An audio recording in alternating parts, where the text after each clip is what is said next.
Naturo, votre rendez-vous naturopathique. Avec Pauline Burel.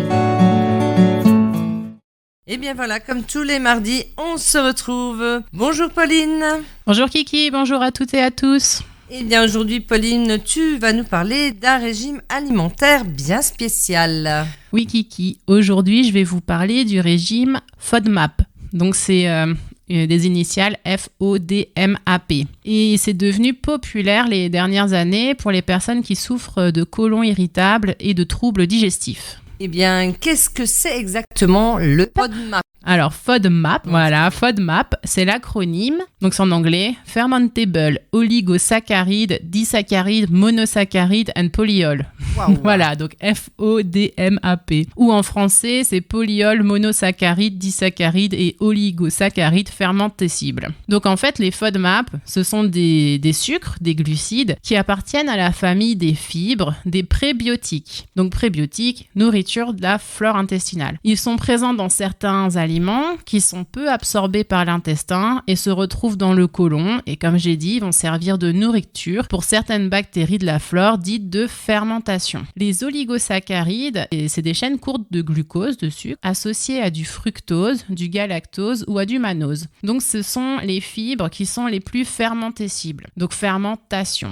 Le représentant le plus connu des disaccharides, c'est le lactose, le sucre du lait. Tandis que le fructose, c'est le monosaccharide qui peut poser problème lorsqu'il est en excès par rapport au glucose, au sucre blanc classique. Et les polyols, ils sont utilisés par l'industrie comme édulcorants pour leur fort pouvoir sucrant et leur quasi-absence de calories. Et ils peuvent avoir un effet laxatif et provoquer des ballonnements et des flatulences. Donc en cas de déséquilibre de la flore intestinale, donc ça veut dire, je vous en ai déjà parlé de la flore intestinale, on a plusieurs bactéries, levures, il y a plusieurs familles en fait qui vivent dans notre intestin et elles ont chacune des rôles différents et elles mangent des choses un peu différentes. Et donc s'il y a un excès de FODMAP par exemple dans l'alimentation, c'est les bactéries de la flore de fermentation qui vont proliférer au-delà de la normale et donc ça va provoquer des ballonnements, des gaz, des douleurs abdominales et ça va affecter aussi le transit, donc on aura soit diarrhée,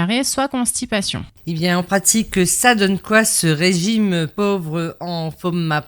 Donc, on va l'appliquer en 2 étapes. La première étape, c'est pendant 6 à 8 semaines, on fait une éviction stricte totale des aliments qui sont riches en FODMAP. Puis, pendant la deuxième phase, on va les réintroduire les uns après les autres progressivement pour voir lesquels posent vraiment problème. Et s'il y en a un qui pose problème, on essaye, si on voit que notre corps réagit beaucoup, qu'on a mal au ventre, des ballonnements, des gaz, etc., on saura que cet aliment-là, il faut vraiment qu'on l'évite. Donc ça va concerner les aliments qui contiennent du fructose en excès. Donc ça va être la pomme, la mangue, la pastèque, le miel, le sirop de maïs à haute teneur en fructose. Et donc ça, notamment ce sirop de maïs, on le retrouve en adjuvant dans beaucoup de gâteaux ou d'aliments transformés industriellement. Il y a les aliments qui contiennent du lactose, donc de lait, vache, chèvre, brebis, le yaourt avec du lait ajouté, les desserts lactés, les glaces, certains fromages frais notamment, le chocolat au lait, partout il y a des traces de lait, il y a du lactose, donc on va être plus ou moins sensible aussi. Il y a les aliments qui sont riches en fructo-oligosaccharides,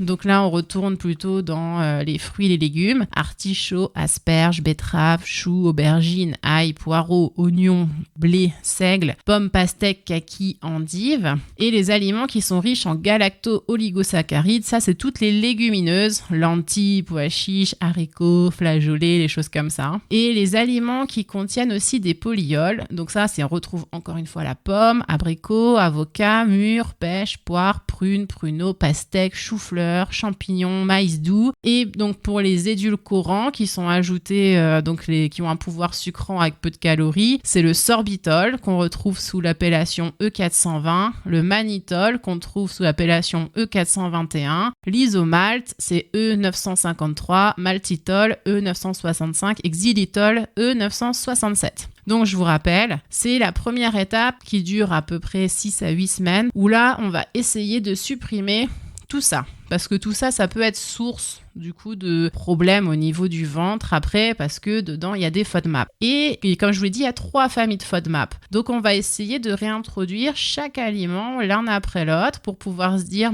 par exemple, il y a 7 aliments là que je supporte pas du tout, mais par contre toute la famille des lactoses, j'ai pas de souci. Ou alors le lactose ça va pas du tout, mais tous les fructoses, il y a pas de souci. Donc c'est nous-mêmes après qui allons pouvoir trouver qu'est-ce qui nous convient ou pas. Parce que comme je vous l'ai déjà dit, on est tous uniques. Donc il n'y a pas de vérité générale, il y a des pistes et découvrir après ce qui nous convient ou pas. Est-ce que c'est un régime à faire à vie? Donc la première étape avec l'éviction doit être faite vraiment de manière ponctuelle, parce qu'elle diminue la quantité de prébiotiques et donc de probiotiques dans l'intestin, c'est-à-dire la flore intestinale. Donc c'est pas un régime sain à long terme quand on fait une éviction totale. Par contre, après, la deuxième étape, une fois qu'on a réintroduit et qu'on a réussi à trouver quels aliments nous conviennent ou pas, là, par contre, ça, effectivement, c'est à suivre à long terme en évitant les aliments qui sont riches en certains FODMAP qu'on supporte pas et en éliminant certains aliments et en mangeant les autres. Et est-ce que ce régime alimentaire peut guérir les personnes qui souffrent du côlon irritable?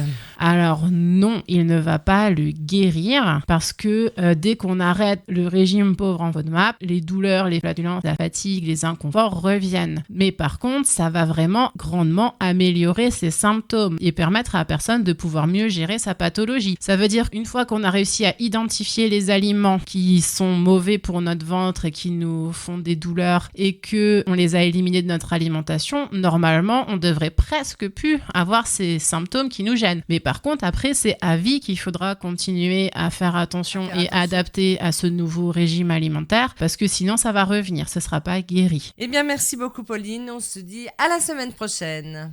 Au revoir. Bonne journée à toutes et à tous.